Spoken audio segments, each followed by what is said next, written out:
Sorry for the late start. It's late night. It's 11:36 at the moment. We have a cat, and the cat needed to be just put separately in a different room just so I could do this broadcast. I'm not going to be on here very long, maybe 10, 15 minutes, because I said a little while ago that I would try and come on and do a live show when the weather is bad. Uh, this is going to be a brutally cold evening. Uh, was just looking at environment forecast, looking at the wind chill overnight could feel like minus 23.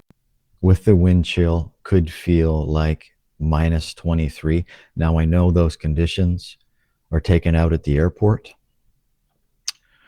but this is why I do this live stream, and this is why I've dedicated most of the live streams in the last 3 years, just focused on the unhoused and people humans that we know that are outside this evening. So I just use this platform here as a bullhorn just to continue the awareness campaign that people that I have no doubt that you know someone right now or at some point has been in a rough spot and maybe was living out of their vehicle, on the couch, in a tent, bouncing around from shelter into public housing and just bouncing around. So we all know people like that.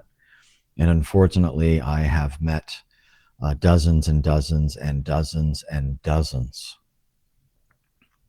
and dozens and dozens and dozens and dozens and dozens of Nova Scotians in the last 4 years who are just in precarious situations. And some of the stories I'm going to talk about here in this show are just stories that have just popped up in social media feeds today.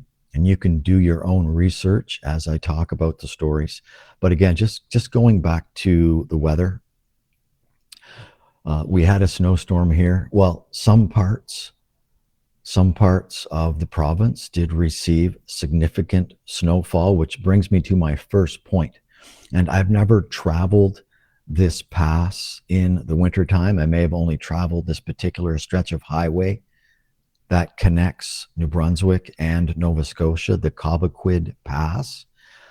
But I saw footage, I heard stories, it was on the news, and it didn't look like the contractor who was responsible for this particular stretch of road did their job very well. Now, like I said, I'm not used to those road conditions. I don't know if it was just a complete miss on their part or if the weather was just so severe, it came so quickly that they were just, I don't know the circumstances.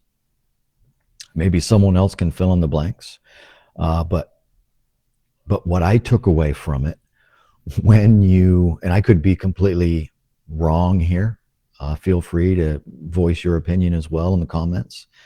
But when you give a contractor a large sum of money at the beginning of the contract for any length of period, the incentive to do a good job kind of falls by the wayside. So I don't know what happened here. I don't know who dropped the ball, but on one of the first significant snowstorms of late fall, we're not even into winter yet. And one of the main stories is the local tow company made a lot of money because they had to tow semi-trucks up this incline that, because it wasn't properly maintained by the contractor who had several days notice. I'm just a little confused on that. Like I said, I don't drive that stretch of road, so feel free to educate me on the Cobequid Pass and this contractor in this latest storm. What kind of a grade, no pun intended, but what kind of grade do they get? Like, it sounds to me like they got a big F. If you're calling in a towing company to get semi after semi after semi after semi up a hill that should be plowed and salted, maybe the truck drivers, I don't know. Do trucks have to chain up here in certain areas? Because I know out west, when you're traveling to Whistler, as you get out of Squamish, if you don't have snow tires or chains, you're not going any further on that particular highway. So anyway, that's that. That's the weather. The weather is bad. Could feel like minus 23 this evening. And again, that's an observation made at the airport. So it could be a little bit colder here on the coast. We didn't get any rain, or sorry, we didn't get any snow that last storm. It was strictly a rain event. But there are places for people to seek shelter tonight, and I'm going to talk about that just in a couple of moments. I want to talk quickly. I'm just in between episodes of Stranger Things. Jen's rewatching it. We're halfway through season 3. I want to watch the rest of it so I can enjoy season 5, the final series. So just a quick show, talk about a few things, and then it's back to Netflix and Stranger Things for me. I was telling you just a few days ago, Michelle Hiltz was here in Halifax. It was right here in this apartment, and Michelle and I, we sat down. We had a conversation. It's about 36 minutes. And it is now uploaded to the website, Folked Up Radio, folkedupradio.com. So you're going to be able to hear that conversation on Sunday morning at 10 o'clock with a repeat at 6. And then following that, I will put together that audio with some photos that Michelle has sent me. I'm going to create a movie. I'll put that up on my YouTube, so you'll be able to hear it. Old school radio this Sunday at 10 with a repeat at 6 on folkedupradio.com. And later next week, you'll be able to see the images, family photos that Michelle has shared with me, and I will share those with you. Robin Tupi, going to get together with Robin this weekend, record that conversation. Expect to hear that on Folked Up Radio before Christmas. Earlier today, I was speaking with Patty Quinn, member, resident of Miramichi, New Brunswick, facing the same types of problems that we're having here in a lot of communities across the Maritimes and across the country, dealing with the unhoused and just different people who are for helping people and people who oppose helping people. So I'm hoping to have a conversation, get some updates on what's happening in the Miramichi. Hopefully we'll have that conversation before Christmas. And one final conversation that I'm hoping to have before the end of the year. My friend, your friend, Nova Scotian, the fellow in yellow, Trevor Redmond. He is now, amazing journey. He's now out in British Columbia, making his way towards the lower mainland. He's in my neck of the woods and had where I was out there for 21 years. So I'm looking, he's ready for a conversation anytime. So I'm hoping over the next couple of weeks, I'll find some time. He'll have some time where I can just have a recorded conversation and give you an update on the fellow in yellow as he makes his way into BC.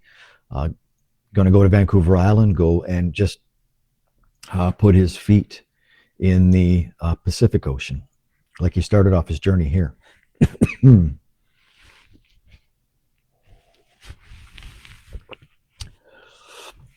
Also in the news, this is something I shared this. A few of the things that I'm going to talk about, I've already put up on my Facebook page, just stories that I'm sharing from other posts. But this one comes out from the government of Nova Scotia. Minimum wage is going to go up twice in 2026, landing on $17. So on October 1st of 2026, minimum wage will be bumped up to $17. I'm just going to go out on a limb here, but to keep up with today's cost of living, that minimum wage needs to be around $24, $25 an hour. Your thoughts, but that's where we need to be, or we're just going to see more people filling the streets. And I'll expand on that in a couple of moments with, well, let's just do that right now. What was the final thing? Oh, the Canada's food price. So the another story that I shared Canada's food price report says that the price of food, uh, particularly beef, it's going to go up 6%. So the cost of eating is going to go up 6% in 2026. I'm going to say this right now. I hope there is a spike in the number of people who just walk into supermarkets, fill up a cart, fill up their bags, fill up whatever they have, carry as much as you can, and just start walking out the door. Because you are leaving people very few options. There's only so much money coming in. Corporations are taking more and more every single week, it seems. So just do the math. So I have zero problem. And you know, the courts aren't going to be tied up with people trying to be prosecuted for simply trying to stay fed. It's just absolutely ridiculous. So yeah, that's on my Facebook page. Canada Food Price Report. The cost of eating is going to go up 6% in 2026. That could be an extra $1,000 per household. Here's something else, and I called this many months ago, and I'm not the only one. I went to the Friends of Halifax Commons months ago. At some point in this summer, I remember walking into the city like I do on a regular basis. And this particular day, I was walking down Robie. I think I must have gone up north, took a left on Robie, went a few blocks and realized that there were a lot of posters in regards to trees and homes being removed due to the fact that the HRM wanted to widen the roads on Robie. And I'm almost certain that when I saw that, I either made a post or I did a show talking about it, and I could go back and find it. But I told my audience that you can protest and you can write letters and you can go to council meetings until you're blue in the face. I've seen it so many times, and I know you have too. The decision, I believe, and I hope I'm wrong, but I believe the decision has already been made. So it's great that they have public consultation, but to me, that's just lip service. Their decision is already made. Those trees, I saw with my own eyes in White Rock. There was a development. There were people who wanted to save these trees on one of the main streets. And in the dark of night, a contractor came in and cut those trees down. It takes a matter of seconds with the chainsaw to cut down a tree. And then you can just face the fines and the criticism. After that, the tree is already gone. So according to this report, it's on my Facebook page, $200 million to widen Robie, to create an extra bus lane, all those extra out of service buses. It makes zero sense. Getting rid of 50 to 70 structures, over 80 trees. So to everyone that is protesting, to everyone that has written a letter, to everyone that is speaking out against this, continue to just, if you have to handcuff yourself to a tree, do it. Because that is just, this province is just absolutely just becoming ass backwards. These politicians, vote them in, vote them out. Interested on your thoughts on the HRM planning a $200 million expansion to create an extra bus lane. Bizarre. So with the weather that we're having this evening, again, the weather that we had a couple of nights ago where the special weather statement was in place for like 4 or 5 days. And I know there were parts of the province that were hit hard. Cobequid Pass, I was just talking about it. But I saw this evening, and again, I'm sharing this on my own Facebook page, the Nova Scotia government on their Facebook page are giving people sheltering options because we're in for a stretch of some really cold weather. I'm just looking at the forecast here. -8 tomorrow was the high, -10 tomorrow night. Like I said, -23 this evening. We're not looking at really any sunshine until Tuesday of next week, and we're at -5. So the mercury is at 0 or below for the next few days, which is why this post was put up on the Nova Scotia government Facebook page. So if you are in the HRM, New Glasgow, Kentville, Amherst, Bridgewater, Sydney, there are emergency locations for you to go to. And if you go to my Facebook page, and I'm hoping that other people share this as well, it's not just for this evening. This is for emergencies. So just if you have information that can help someone that you know is outside and they have access to any type of technology where they can get online and get information, this is important information to share with individuals. One final thing, and I thought this was interesting here, doing some research on rental subsidies. And I just want to give you some numbers. And the reason I talk about this is because it's absolute mayhem when it comes to leases running out. We know that we're looking at a $78 rental increase for the year of 2026. We moved in here September of 2021. September of 2021, our rent has gone up $248 in that time. So only so much money coming in, more money going out. People are just paying out the nose to Nova Scotia Power and their complete debacle of just management. But management's doing okay. They're doing okay. They're making 6 figures, 7 figures. We are account numbers. And I want people now to just start standing up for your friggin' rights. Know what your rights are. Know what your friggin' rights are and start standing up. Stop letting these people push you around. It's just disgusting. Back to the crisis, which is housing and people not having enough to pay their rent. It takes when you mail your papers in, or whether you physically drop off your papers at the office, you are waiting 6 to 8 weeks just to hear back from someone to give you a case number and let you know if you have to submit any other documents. And if that's the case, well, that just delays it a bit longer. So you drop off your paperwork, 6 to 8 weeks for them to respond, to give you a case number, let you know if the paperwork is good. And then it will be months before you actually get to speak with a caseworker. Here we are, early December. They're working on case files from September. They received between 400 and 500 applications for rental subsidy every month. Every month. The issue is not the 400 or 500 families or individuals looking for help because they don't have enough.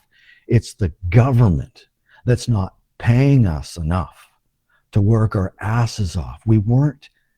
Our existence is not to be working 40, 50, 60 hours a week. That's not a life. That's just an existence. So start standing up.